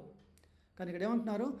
బుద్ధి, మనస్సు, విశ్వాసము, ఆశ్రయము అన్నీ కూడా భగవంతుడి మీదనే అనమాట. మీరు ఇక్కడ గొప్పగా చెప్పుకోవాలంటే మహాభారతంలో పాండవుల గురించి చెప్పుకోవాలి. పాండవులు ఎన్ని కష్టాలు పడ్డారండి. ఒక రాజసూయ యజ్ఞం చేశాక చక్రవర్తులు మరి అటువంటి వాళ్ళు ఏమన్నారు? సభాముఖంగా ద్రౌపది మాతను పరాభవించినప్పుడు, వాళ్ళని అడవుల పాలు చేసినప్పుడు, వాళ్ళ అన్ని ఐశ్వర్యాలను హరించినప్పుడు ఎట్లా అనిపిస్తుందండి వాళ్ళకి? ఇప్పుడు చూడండి, మనము పెద్ద బిజినెస్ చేసి గొప్పగా సంపాదించి పెద్ద పెద్ద విల్లా అన్నిట్లో మనం ఉండి ఒకరోజు సడన్గా ఓకే ఇవన్నీ నువ్వు కోల్పోయావు, నువ్వు నడి రోడ్డు మీద వెళ్ళాలంటే మనకి ఎంత బాధేస్తుంది. ఆ బాధలోంచి మనకి ఏమనిపిస్తుంది? భగవంతుడు నాకెందుకు ఈ కష్టం ఇచ్చారు అని ఆయన నిందించడమే మనకు ఒక కారణం ఏర్పడుతుంది తప్ప అయ్యో నాకు ఇది దుఃఖమైన భగవంతుడు నా యొక్క వెల్ విషర్ ఓకే సుహృదం సర్వభూతానాం అన్నారు. నాకు ఏది మంచో ఆయన తెలుసు. నేను ఈరోజు ఇట్లా ఉండడానికి కూడా ఏదో మంచి ఏదో ఉంటుంది అని ఒక విశ్వాసం అన్నమాట. కష్టం వచ్చింది, ఆ కష్టంలో మళ్ళీ భగవంతుణ్ణి ఆశ్రయం పొందాలి. ఎట్లా అని చెప్పుకోవచ్చండి? ఒకసారి పాండవులు, మీకు తెలుసు కదా అక్షయ పాత్ర గురించి, దుర్వాస ముని వస్తారన్నమాట తన 10,000 మంది శిష్యుల బృందంతో వచ్చి, ధర్మరాజా నేను ఇప్పుడే మా శిష్యులందరితో వచ్చాను, చాలా ఆకలితో ఉన్నాము, మాకు మంచి విందు ఏర్పాటు చేయండి అని చెప్తారు. ఎప్పుడు వచ్చారు? ద్రౌపది మాత తను భుజించి అక్షయ పాత్రని కడిగి పక్కన పెడుతుంది. ఇంకా అక్షయ పాత్ర నుంచి ఎటువంటి ఆహారం రాదనమాట. ఓకే ఎటువంటి ఆహారం ఉద్భవం కాదు. సో కానీ పాండవులు ఇంకేం చేస్తారు? కృష్ణుని నమ్ముకున్నారు. సరే మునీంద్ర, మీరు వెళ్ళి మీరు స్నానం చేసి ఆచరించరండి, నదీ స్నానం చేసి, ఈ లోపు మీకు అన్నీ ఏర్పాటు చేస్తామని చెప్పారు. ఇంకా పాండవులు ఆశ్రయం ఎవరు పొందారండి? వెంటనే హస్తినాపురాన్ని పంపించి, సేనాన్ని పంపించి మాకు అన్ని పంచభక్ష పరమాణాలను పెట్టమని చెప్పలేదు, దేవతలను పూజించలేదు, కృష్ణ భగవానుని మాత్రమే ధ్యానించి కీర్తించి మమ్మల్ని కష్టాల నుంచి కడతీర్చమని ప్రాధేయపడ్డారు. వెంటనే కృష్ణుడు అక్కడ ప్రత్యక్షమయ్యి వాళ్ళ కష్టం నుంచి తొలగించారన్నమాట. మీకు తెలుసు కదా అది. ఆయన చిన్న ఒక పత్రాన్ని, ఆ అక్షయ పాత్ర కంటిన పత్రాన్ని స్వీకరించి ఓకే యస్మిన్ తుష్టే జగత్ తుష్టే అంటే సర్వ అంతర్యామి కాబట్టి ఆయన సంతుష్టుడైతే ఈ జగత్తు మొత్తం సంతోషం పొందుతుంది, తృప్తి పొందుతుంది అనే ఒక లీలను కూడా ప్రదర్శించారు ఇక్కడ. అలాగా మనం ఎప్పుడైతే ఈ యొక్క బుద్ధి, మనస్సు, విశ్వాసము, ఆశ్రయము అన్నీ భగవంతుడి అందే లగ్నమైనప్పుడు సంపూర్ణ జ్ఞానముతో కల్మషరహితుడై ముక్తి మార్గమున మనం పయనిస్తాం అన్నమాట.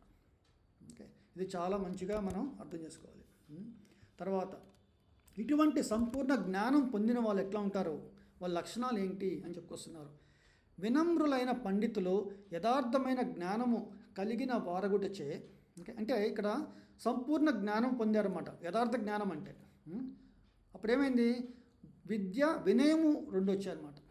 ఈరోజు చాలామంది మనం గొప్పగా అమెరికాలో ఎంఎస్ లేకపోతే డాక్టర్లు, ఎఫ్ఆర్సిఎస్, ఎండిబిఎస్ లేకపోతే ఇటువంటి కోర్సులైనా చెప్పండి మీరు, ఐఐటీస్, బిట్స్ ఇట్లాంటి రకరకాల గొప్ప గొప్ప యూనివర్సిటీలోంచి మన పిల్లలు చదువుకొని వస్తుంటారు. గొప్ప గొప్ప ఉద్యోగం వస్తుంది, ప్యాకేజెస్ చాలా గొప్పగా ఉంటుంది. కానీ వాళ్ళకి వినయం అనేది లోపించింది. మనకి చాణక్య నీతి శాస్త్రంలో కూడా చాలా గొప్పగా చెప్పారు అన్నమాట.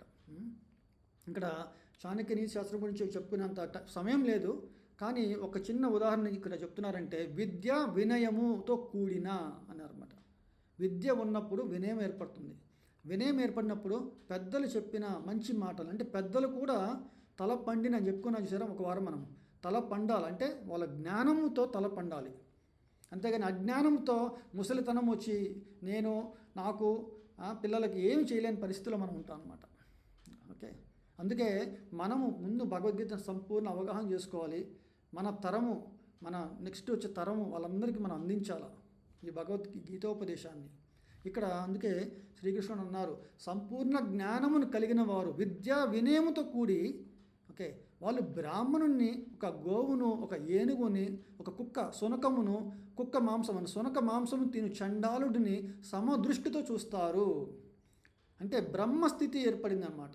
ఆ బ్రహ్మస్థితిలో ఏమవుతుందంటే చూసిన ఆ బాహ్య రూపాలు రకరకాలు ఉన్నారు, కానీ అంతర్లీనంగా ప్రతి ఒక్కరూ ఆత్మస్వరూపులే.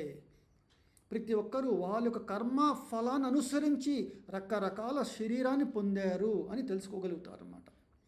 అంటే ఎందుకు అటువంటి శరీరం వచ్చిందంటే వాళ్ళ కర్మలు. ఎందుకు ఆ కర్మలు అంటే వాళ్ళ యొక్క కోరికలను బట్టి. మీరు అనొచ్చు, నేనేమైనా కుక్కగా పుట్టాలని కోరికనా?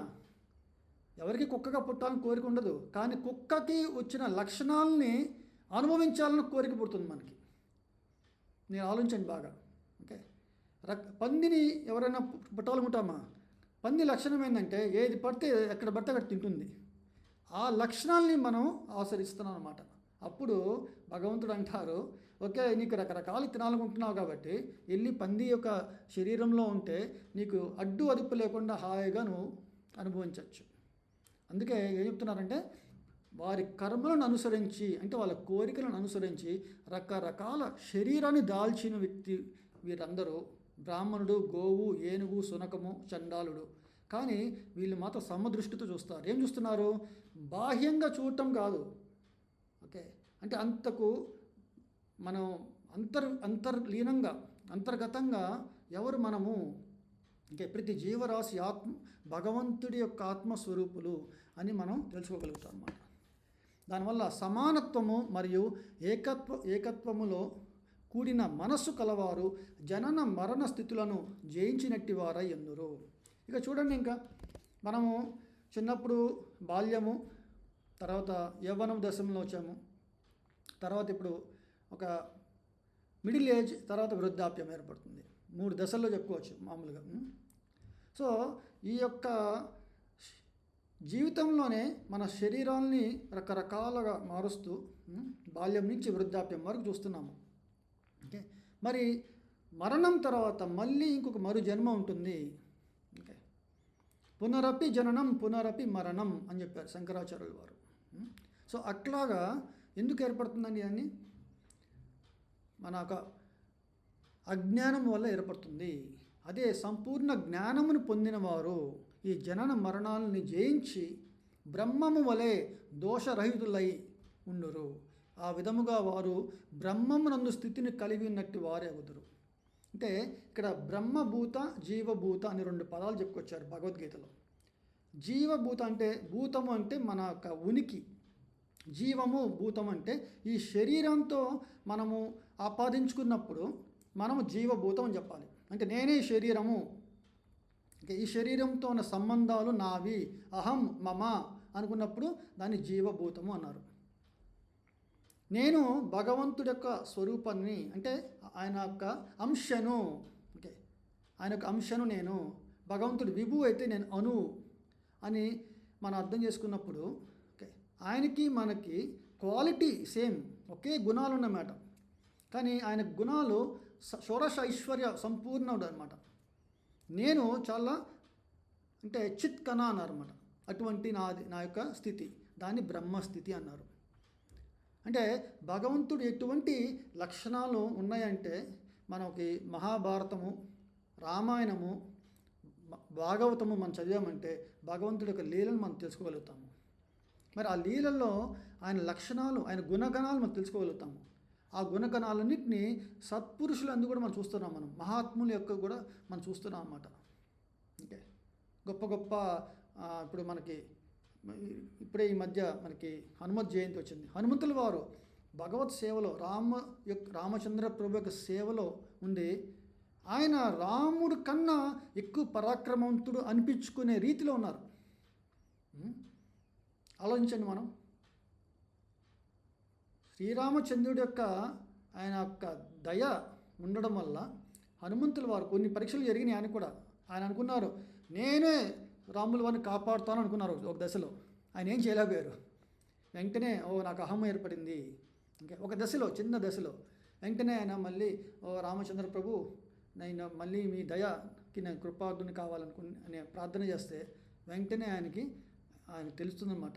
ఎట్లాగా మహిరావణుడు అనే ఒక రాక్షసుడు ఎక్కడో పాతాళంలో ఉంటారన్నమాట.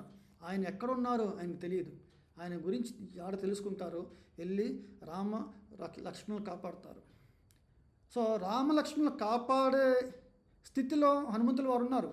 అంటే అక్కడ దేవుడు గొప్ప, అంటే భగవంతుడు రాముల వారు గొప్ప, ఆయన సేవకుడైన రామదాసు అంటారు కదండి, హనుమంతుల వారు గొప్ప అంటే అక్కడ హనుమంతుల వారే గొప్ప. ఎందుకంటే భగవంతుడు ఒక తండ్రిగా తన కొడుకు తనకంటే ప్రయోజకుడైతే ఎక్కువ ఆనందిస్తాడండి. అది అన్నమాట. ఇక్కడ మనకి భగవంతుడికి ఏం చెప్పారంటే క్వాలిటీ ఒకటే, గుణగుణాలు ఒకటే అనమాట. కానీ ఆయన క్వాంటిటీలో చాలా తేడా అనమాట. ఆయన పెద్ద మహాసముద్రము, పెద్ద నిప్పు అనుకుంటే మన కనిక నిప్పు రవ్వ అట్లాగా. సో అలాగ మనం ఉదాహరించుకోవాలి ఇక్కడ. సో కానీ ఆ లక్షణాలు ఒకటే ఉంటుంది, బ్రహ్మస్థితి అనేది పొందుతారు అనమాట. ఇక్కడ ఆయన చెప్పారన్నమాట, ఆ బ్రహ్మస్థితిలో ఉన్నవారు వారి యొక్క లక్షణాలు మళ్ళీ ఏం చెప్తున్నారు, ప్రియమైన దానిని పొందినప్పుడు ఉప్పొంగక, అప్రియమైన దానిని పొందినప్పుడు కలత నొందక, స్థిర బుద్ధిని కలిగి వాడును, మోహితుడు కాని వాడును, భగవద్విజ్ఞానము పూర్తిగా ఎరిగినవాడు, అటువంటి మానవుడు పరబ్రహ్మము నందు స్థితిని కలిగి ఉన్నట్టు వాడేగును. చాలా చక్కగా చెప్పారు కదండి. ఇక్కడ పొందిన దాన్ని ఉప్పొంగిపోవడానికి ఏముందండి, మనం ఏమన్నా అది సంపాదించిన దాన్ని ఎన్ని సంవత్సరాలు మనకి ఉంటుందో కూడా తెలియదు మనకి. ఈరోజు ఈ శరీరాన్ని పొందాము, చాలా అందమైన శరీరము, అన్నీ చక్కగా పనిచేస్తున్నాయి శరీరంలో. కానీ మనకు తెలుసు కొన్ని దశల్లో వృద్ధాప్యం వస్తే ఈ శరీరంలో ఒక్కొక్కటి పనిచేయదు. పళ్ళు ఊడిపోతాయి, కళ్ళు కనబడవు, చెవులు వినికిడి పోతుంది, ఓకే, అన్నీ జుట్టు రాలిపోతుంది. మరి మన శరీరానికే అటువంటి మనకి సనాతనంగా లేదనమాట, అంటే తాత్కాలికమైనవి అనమాట అన్నీ, క్షణికమైనవి అన్నీ. మరి అప్పుడు ఏదైనా పొందితే ఉప్పొంగిపోవడానికి ఏముంది, అప్రియమైన దాని గురించి చూస్తే కలతను ఉండడానికి ఏముందండి. కానీ ఇటువంటి స్థిరమైన బుద్ధి కలగాలంటే అంత సులభం కాదండి. మాటలు చెప్పుకోవచ్చు, ఈరోజు అరే నీకు ఉద్యోగము రేపటి నుంచి ఉండదు అని ఎవరైనా చెప్పారనుకోండి, మనం ఎంతో కలత చెందుతాం అన్నమాట. ఉద్యోగం లేకపోతే నాకు ధన ఆర్జన ఎట్లా వస్తుంది, నేను ఎలా రేపటి నుంచి నా ఫ్యామిలీని పోషించుకోవాలి, నా ఈఎంఐస్ ఎలా కట్టుకోవాలి, ఇవన్నీ మనకి చాలా డిస్టర్బెన్సెస్ వస్తాయన్నమాట. కానీ భగవంతుడమైన అపారమైన విశ్వాసము, అపారమైన ఆశ్రయము పొందినప్పుడు అటువంటి వారికే వస్తుంది. అంటే అది ట్రైనింగ్ అనమాట. ఆ ట్రైనింగ్లో యొక్క నిష్కామ కర్మ ఒక సిద్ధాంతాన్ని బోధిస్తున్నారు మనకి. అర్జునుడిని తన శిష్యుడిగా చేసుకొని, అర్జున నువ్వు యుద్ధము ఇలా చేయాలి అని నువ్వు మానవాళికి చూపించు, అది యొక్క నాయకత్వ లక్షణం అని మనం చెప్పారు మన 3వ అధ్యాయంలో. యద్యద్ ఆచరతి శ్రేష్ఠ తద్దేవేతరో జన సయత్ ప్రమాణం కురుతే లోకస్తద్ అనువర్తతే, లోకమంతా నిన్ను పాటిస్తుంది నువ్వు ఆచరించి చూపిస్తే. అందుకే భగవద్గీతని థియరిటికల్గా కాదు, ప్రాక్టికల్గా మనం విశ్లేషణ చేసి ఆచరణాత్మకంగా మనం తెలుసుకోవాలి. అట్టి ముక్త పురుషుడు బాహ్యేంద్రియ ఆనందముకు ఆకర్షించబడక, చూడండి, బాహ్యేంద్రియమైన ఆనందంకు ఆకర్షించడం, ఎందుకంటే తనే సచ్చిత్ ఆనంద స్వరూపము మనది. ఆనందం మనలోనే ఉంది, కానీ ఆ ఆనందాన్ని వెలికి తీయడం అనేది, ఆనందానికి ఒక మూలం ఏంటనే తెలియకపోవడం వల్ల మనం చాలా కలత చెందుతున్నాం అన్నమాట. ఎలా చెప్పచ్చండి, మన పూర్వులు ఒక నిధి నిక్షేపాలు పెట్టేవారు. ఎట్లా మన పెద్ద ఇంటి ఉంటుంది, మీకు తెలిసే ఉంటుంది కదండి. ఇది వరకు పెద్ద పెద్ద ఇల్లు ఉండేవి. వాళ్ళకి బ్యాంకులు లేవు అప్పుడు, సిస్టమ్స్. వాళ్ళకి మంచి ఒక రాగి బిందెలు, వాటిల్లో లంకె బిందెలు అంటారు, పెట్టి ఒక గొయ్యి తోసి ఒక భూమిలో ఒక ఇంటికి ఈశాన్య మూలన ఎక్కడో పెట్టేవారు అన్నమాట. ఓకే, ఒక దశల్లో వచ్చినప్పుడు వాళ్ళ చాలా సంపద అంతా పోయి ఒక జనరేషన్లో చాలా బీద కుటుంబంలో బతుకుతున్నారు. ఓకేనండి, అర్థం చేసుకోండి ఉదాహరణ. ఇప్పుడు ఈ యొక్క త్రికాల జ్ఞానులు ఉన్నారు సరే, అంటే వాళ్ళ పాస్ట్, ప్రజెంట్, ఫ్యూచర్ మొత్తం తెలిసిన వారు వాళ్ళ ఇంటికి వచ్చారు.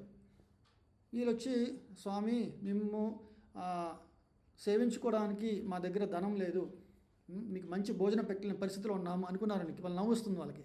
అదేంటి నువ్వు నాకు దగ్గర డబ్బులు లేవంటావేంటి? మీ పూర్వులు మీకు ఇచ్చిన సరి సంపదలు మీకు ఎన్నో ఉన్నాయి, అవన్నీ వాళ్ళకి అజ్ఞానంలో ఉన్నారన్నమాట అక్కడ వాళ్ళు. ఈ త్రికాల జ్ఞాని ఒక గురువు బోధిస్తారన్నమాట. మీ పూర్వులు పలానా నిధి నిక్షేపాలు మీకు పెట్టారు, అలాగే భగవంతుడు ఒక నిధి నిక్షేపమైన ఈ భగవద్గీతను మనకు అందించారు. మరి దాన్ని మనం చదివి ఆచరణలో మనం పెట్టగలిగితే ఆ ఒక బ్రహ్మానందాన్ని మనం పొందొచ్చు. అప్పుడు ఈ బాహ్యమైన ఆనందానికి ఆకర్షించబడాల్సిన అవసరమే లేదు, ఎంజాయ్మెంట్ ఫ్రీ మనకన్నమాట. అందుకే ఇక్కడ ఏమన్నారు, ఆత్మ ఎందే సౌఖ్యము అనుభవించుచు సదా జ్ఞానమగ్నునై ఉన్నడు. ఆ విధముగా ఆత్మదర్శి అయిన వ్యక్తి పరబ్రహ్మమును ధ్యానించు కారణమున అపారమైన సుఖమును అనుభవించును. చూడండి ఎంత చక్కగా చెప్పారు. మనకి భగవద్గీతని వినడానికి ఒక టైంని కేటాయించాలా, తర్వాత అర్థం చేసుకోవడానికి మన మనసుని లగ్నం చేయాలా. చాలా విశ్వాసంతో శ్రద్ధ పాఠవాలు మనకు చూపగలిగితే, ఈ 18 అధ్యాయాలను సంపూర్ణంగా మనం అర్థం చేసుకోగలిగితే, ఆలోచించండి మీరు ఎన్ని మంచి విశేషాలు మనం తెలుసుకోగలుగుతాము. వాటిని ఆచరణ చేయడానికి సాధు యొక్క సాంగత్యంని మనం ఏర్పరచుకోగలిగితే. ఓకే, అంటే మనం ఈరోజు మంచి విషయాలు తెలుసుకున్నాము, కానీ ఆచరణలు పెట్టాలంటే మనకి సత్పురుషుల యొక్క సాంగత్యం కావాలి. ఓకే, అటువంటి సాంగత్యమును మనం పొందినప్పుడు, మనం ఆచరణలో ఉన్నప్పుడు, అప్పుడు ఒక భగవద్గీత యొక్క సారాంశాన్ని ఆచరణాత్మకంగా మనం పొందగలుగుతాం అన్నమాట. అప్పుడు ఇక్కడ చెప్పిన లక్షణాలు ఆత్మదర్శి, అపారమైన సుఖము అనేది మనం పొందుతాం అన్నమాట. తర్వాత బుద్ధిమంతుడు ఇంద్రియ సంపర్కము చే కలుగు దుఃఖ కారణములైన భోగములందు పాల్గొనడు. ఓ కౌంతేయ, అట్టి సుఖములు ఆది అంతములు కలిగి, అంటే ఆ సుఖములకి ఒక బిగినింగ్ ఉంటుంది, ఒక ఎండింగ్ ఉంటుంది. ఈరోజు నాకు చాలా ఆకలి వేస్తుందండి, నేను చాలా అనుభవించాలి, మనం బాగుంటుంది. ఎందుకంటే నేను పొద్దునుంచి ఉపవాసం ఉన్నాను. నేను సాయంత్రం 5ంటికి నక్షత్రాలు చూసి మనం కార్తీక మాసంలో వనభోజనాలు చేస్తుంటారు. అప్పుడు ఎట్లా ఉంటామో మనం చాలా ఆకలితున్నాం. నేను ఇంకా బాగా అన్ని రకాలను తినేయాలనుకుంటాం మనం. కానీ తీరా మనం బంతి భోజనంలో అటు కూర్చొని 4 ముద్దల్ని మనం తిన్నామా, స్టార్టింగ్ మన ఆకలి తీరిపోయింది, ఇంకా తినబుద్ధి కూడా కాదు మనకి. చూసారండి, అంత ఆకలి ఉన్నా కూడా ఒక బిగినింగ్ ఉంది, అనుభవించడానికి ఒక ఎండింగ్ ఉంటుంది. ఇది మన శరీరంతో మనం ఏర్పడే ఇంద్రియ సంపర్కముచే కలిగే ఒక ఆనందం అన్నమాట. అందుకే వివేకవంతుడు వాని యందు ప్రీతి నొందడు అని చెప్పారన్నమాట. తర్వాత ఈ వర్తమాన దేహమును విడుచుటకు పూర్వమే ఎవడు భౌతికేంద్రియ ప్రేరణములను సహించగలుగునో, కామ క్రోధముల తీవ్రతను నిరోధింపజాలునో, అతడే దివ్య స్థితి ఎందునట్టి వాడై ఈ జగత్తునందు సౌఖ్యవంతుడు కాగలడు. అంటే మనం అనొచ్చు, మరి మీరు చెప్పారు ఈ ఇంద్రియానందము ఆది అంతముందని చెప్పారు కదా, కానీ అటు ఆ జ్ఞానాన్ని మనం ఈరోజు విశ్లేషణగా తెలుసుకున్నా, ఓకే, ఉదాహరణగా కూడా తెలుసుకున్నా, రేపు నేను ఆచరణలో ఉండగలుగుతానా? ఉండలేను. అందుకే భగవంతుడు ఏమన్నారంటే, ఇక్కడ ఆ ప్రేరణను మనం వచ్చినప్పుడు, భౌతిక ఇంద్రియ ప్రేరణ వచ్చినప్పుడు సహించడం నేర్చుకోవాలి. ఈ కామము, క్రోధము ఎన్ని ఏర్పడతాయి. మన కోపం వచ్చింది, మనం నిరోధించలేము, కష్టమే, కానీ వాటిని సహించాలి మనము. అప్పుడే మనం దివ్య స్థితిలో ఉన్నట్టు అనమాట, అప్పుడే మన సౌఖ్యంగా ఉన్నట్టు అని చెప్పారన్నమాట. అంటే ఒక 5 నిమిషాలండి, చివర 4 శ్లోకాలు ఉన్నాయి. తన అంతరంగమునందే ఆనందమును కలిగిన వాడు, ఉత్సాహవంతుడై అంతరంగమునందే రమించువాడు, అంతరంగమునందే లక్ష్యమును కలిగిన వాడు, అటువంటి మానవుడే నిజమైన యోగి శ్రేష్ఠుడు. అతనినే బ్రహ్మభూతుడైన వ్యక్తి అన్నమాట. అంత్యమున పరబ్రహ్మమును పొందగలడు. చూడండి, ఇప్పుడు మనం చూసేది కళ్ళు ఎక్స్టర్నల్ అన్నమాట, బాహ్యంగా చూస్తున్నాయి మన కళ్ళు. ఎప్పుడైతే మన యొక్క జ్ఞానముతో పండిన అంటే కళ్ళు, ఈ కళ్ళు మనం ఒక డిసీజ్ ఏర్పడింది అనుకోండి, ఒక వ్యాధి ఏర్పడితే కళ్ళు సరిగ్గా కనబడవు. లేదా కొంతమంది అంటారు కళ్ళ ఏదో వస్తే అంత బ్లూగా గ్రీన్గా కనబడుతూ ఉంటుంది ఒక వ్యాధి సోకినప్పుడు. అలాగా మన నిజమైన దాన్ని మనం పొందలేమన్నమాట. ఎప్పుడైతే జ్ఞానముతో, జ్ఞాన చక్షువులు అన్నారన్నమాట శాస్త్రంలో. జ్ఞాన చక్షువులు అంటే మీరు భగవద్గీతను చదివారనుకోండి, మీరు పలానా శ్లోకంలో ఇట్లా చెప్పుకొచ్చారు శ్రీకృష్ణ భగవానుడు అని మనం గమనిస్తాం అన్నమాట. ప్రకృతిలో జరుగుతున్న ప్రతి విశేషాన్ని మనము భగవంతుడు చెప్పిన దాంతో అనుసంధానం చేస్తాం అన్నమాట. అటువంటి జ్ఞాన చక్షువులు కలిగినప్పుడు ఈ యొక్క శ్లోకంలో చెప్పిన అంతరంగమునందే ఆనందము, అంతరంగమునందే ఉత్సాహము, రమించడము, అంటే మన యొక్క ప్లెజర్ అంతా అన్నమాట, మన లక్ష్యము, గోలు అన్నీ కూడా అంతరంగమునే ఉండును. అటువంటి వాళ్ళు బ్రహ్మభూత స్థితిలో ఉంటారన్నమాట. సో అటువంటి వాళ్ళు ఏమవుతుందండి, మనస్సు సంలగ్నమై అన్ని సందేహముల నుండి మనకి ఏదైతే ఏర్పడుతుందో ద్వంద్వములం, అంటే నాకు మంచి చెడు వాటన్నిటికి అతీతమై సర్వజీవుల సంక్షేమం కొరకై ఉత్సాహముగా పనిచేయుదురు. అంటే ఇప్పుడు కర్మయోగంలో పర్ఫెక్షన్లోకి వెళ్ళాలనుకోండి, నేను చేసే ప్రతి పని చెప్పేది చూసారండి, మనం చేసే ప్రతి పని వల్ల కొంతమంది బాగుపడతారు, కొంతమంది దానివల్ల బాధపడతారు. చూడండి, ఏదైనా చూసుకోండి.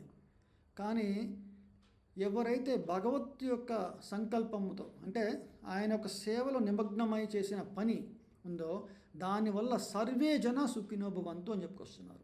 అందుకే ఇక్కడ మనము అంతరంగమునందే మన మనసుని లగ్నం చేసి భగవంతుడి యొక్క సేవలో వినియోగిస్తే ఈ ద్వంద్వములకు, అంటే మంచి చెడు, అంటే సాధారణమైన మంచి చెడులకు అతీతముగా సర్వజీవుల సంక్షేమం కొరకే మనం ఉత్సాహంగా పనిచేస్తాము. చూసారండి, ఇందాక ఇది చెప్పుకొచ్చాము మీరు. ఇలాగా సర్వజీవుల సంక్షేమం కోసమే పనిచేసినప్పుడు మనకు అన్నీ చక్కగా జరుగుతాయండి. సత్యయుగం ఏర్పడుతుంది మనకి. మీకు వాట్సాప్లో పెట్టాను, సత్యయుగంలో ధర్మం 4 పాదాలు నడిచింది. ధర్మమే మనల్ని అన్నీ రక్షిస్తుంది. మీరు మహాభారతంలో ధర్మరాజు యొక్క గొప్పతనం ఏంటి చెప్పండి. ధర్మ అనుజుడు ఆయన. భీముడి కన్నా శక్తిశాలి కాదు, అర్జునుడి కన్నా ధనుర్ధారి కాదు. కానీ పాండవుల్లో అందరూ కూడా యక్షుడి యొక్క బారిన పడతారు. కానీ ఒక ధర్మరాజు మాత్రము తన ధర్మజ్ఞతతో భీముడును అర్జునుడిని కాపాడుతాడు. మీకు తెలుసు కదండి, ఒక మహాభారతంలో ఉంది. సో అంటే గొప్ప విశేషం ఏంటంటే ధర్మము. ఆ ధర్మము అనేది ఇక్కడ మనం తెలుసుకోగలిగితే బ్రహ్మ నిర్వాణమును పొందుదురు. ఇవన్నీ ఇందాక మనం చెప్పుకున్నామండి. ఇది చివరగా ఇక్కడ కృష్ణ భగవానుడు భోక్తారాం యజ్ఞ తపసాం సర్వలోక మహేశ్వరం సుహృదం సర్వభూతానాం జ్ఞాత్వా మాం శాంతి మృచ్చతి. ఈ శ్లోకము ఈరోజు చివరి శ్లోకం అండి. ఈ 5వ అధ్యాయంలో శ్రీకృష్ణ భగవానుడు కర్మ గురించి ప్రస్తావించి, అంటే నిష్కామ కర్మం గురించి, అంటే కృష్ణ చైతన్య సహిత కర్మ గురించి ప్రస్తావించి సంపూర్ణమైన శాంతిని, పరమ శాంతిని పొందడానికి ఒక ఫార్ములా అన్నమాట చెప్పారన్నమాట, పీస్ ఫార్ములా. దీనిలో 3 అంశాలు ఉన్నాయన్నమాట. భోక్తారాం యజ్ఞ తపసాం అన్నారు. అంటే అన్ని కార్యంలో బెనిఫిషియరీ అంటాం చూసారండి. మనం ఏదైనా చేస్తే ట్రాన్సాక్షన్లో ఎవరికి చెందుతుంది అనే బెనిఫిషియరీ ఎవరు అంటే అది భగవంతుడే. భోక్తారాం యజ్ఞ, భోక్త ఎవరు ఇక్కడ అంటే భోక్త ఎవరంటే యజ్ఞ తపసాం, యజ్ఞములకు తపస్సు చేసిన వాడికి ఎవరు అంటే అది భగవంతుడు. ఎందుకు? సర్వలోక మహేశ్వరం, ఈ సర్వ జగత్తుకి మహేశ్వరుడు ఎవరంటే ఆ దేవాది దేవుడే. ఎందుకు ఆయనకే మనం చేయాలంటే సుహృదం సర్వభూతానాం అని కూడా చెప్పాలి మళ్ళీ. అంటే మనకి అన్ని వేళల క్షేమం, యోగక్షేమాలను మనకి అందించే వ్యక్తి ఎవరంటే అది పరమాత్మ, దేవాది దేవుడే. జ్ఞాత్వా మాం శాంతి మృచ్చతి. ఇది తెలుసుకున్న ఒక యోగి శాంతి మృచ్చతి అన్నారు. అంటే పరమ శాంతిని పొందగలడు. చూసారండి, ఈ కర్మ ఒక సిద్ధాంతాన్ని మొత్తం తెలుసుకున్న తర్వాత ఈ 3 అంశాల గురించి మనం ఈరోజు మనం మనసు నిమగ్నం చేయాలి. భోక్తారాం యజ్ఞ తపసాం. ఈ యజ్ఞము తపస్సు అంటే మనం చేసే ఏ కష్టమైన పని కూడా తపస్సు కిందే అనమాట. ఈరోజు మనం మార్కెట్కి వెళ్ళి కూరగాయలు తెచ్చినా తపస్సు లాంటిదే, కష్టపడి తీసుకురావాలి. అది ఎవరికి చెందాలి? భగవంతుడే భోక్త, ఆయనకు వస్తే అది చేస్తున్నాను. ఆయన సర్వలోక మహేశ్వరుడు, ఆయన అందరి యొక్క యోగక్షేమాలకి ఇంకా లాభం కూర్చేవాడు, శ్రేయోభిలాషి అని ఎవరైతే తెలుసుకోగలుగుతారో ఈ భౌతికంగా ఉన్న అన్ని దుఃఖాల నుండి విడివడి పరమ శాంతిని పొందుతాడనమాట. ఇది ఈ 5వ అధ్యాయం నుంచి మనం తెలుసుకునే విశేషం అండి. హరే కృష్ణ. సో అందరికీ నాకు మరొకసారి విన్నపము, మనము ఈ యొక్క భగవద్గీతని మీకు మొదటి నుంచి చెప్తున్నాను, సారాంశంగా ఆచరణాత్మకంగా తెలుసుకోగలగడం అనేది మహద్భాగ్యము. దాన్ని నిజంగా మనము తెలుసుకొని శ్రద్ధ పాఠవాలతో దాన్ని ఆచరణలో పెట్టడానికి ప్రతిరోజు మనము బ్రహ్మముహూర్తంలో హరినామ స్మరణ చేయాలి. అలా చేయకపోతే ఆ జ్ఞానము ఇట్లా వెళ్తుంది, ఇట్లా వచ్చేస్తుంది, ఇట్లా నిలబడదు. అంటే మనం హృదయంకి వెళ్ళి హృదయ పరివర్తన జరగదన్నమాట. సో అందరికీ చెప్తున్నాను, మీకు ఏమైనా ప్రశ్నలు ఉన్నా నాకు స్వయంగా మీరు కాల్ చేయొచ్చు, వాట్సాప్లో మెసేజ్ పెట్టచ్చు. ఏమైనా సందేహాలు ఉన్నా, ఎట్లా మనం ఆచరించాలి వీటి గురించి మీరు ప్రస్తావించారు, మీకు ఏమైనా సందేహాలు కానీ కమెంట్స్ కానీ నాకు పోస్ట్ చేయండి. మీకు ఎటువంటి కాలము టైంని కావాలన్నా కూడా నేను మీకు కేటాయిస్తాను. ఇంకా మనకి ఇక్కడ భక్త బృందం ఉంది, పనత్తూరు, ఇక్కడ మేము బెంగళూరులో ఉంటాము. ఓకే, మీరు ఎక్కడ ఉన్నా కూడా, నేను ఇంకా మీ అందరి డీటెయిల్స్ కలెక్ట్ చేయట్లేదు, మీరు ఎక్కడ ఉన్నా కూడా ఓకే, మీరు భక్తుల యొక్క గైడెన్స్ అనేది తీసుకోవాలన్నమాట. వాళ్ళకు గైడెన్స్ తీసుకుంటే చక్కగా మీరు భగవద్గీతను ఆచరణ చేయొచ్చు. హరినామ స్మరణతో ఈ యొక్క జన్మని మనము ఓకే పరిపూర్ణత పొందొచ్చు అన్నమాట జ్ఞానముతో. ఓకే, హరే కృష్ణ. సో ఇంతటితో ఈ యొక్క అంశంని మనం పూర్తి చేశాము. గ్రంథరాజ్ శ్రీమద్ భగవద్గీత की जय, समावेत गौर भक्त वृंद की जय, जगद्गुरु श्रीला प्रभुपाद की जय. हरे कृष्णा कृष्णा कृष्णा हरे हरे, हरे राम राम राम हरे हरे. हरे कृष्ण. సో అందరికీ ధన్యవాదాలు. Thank you.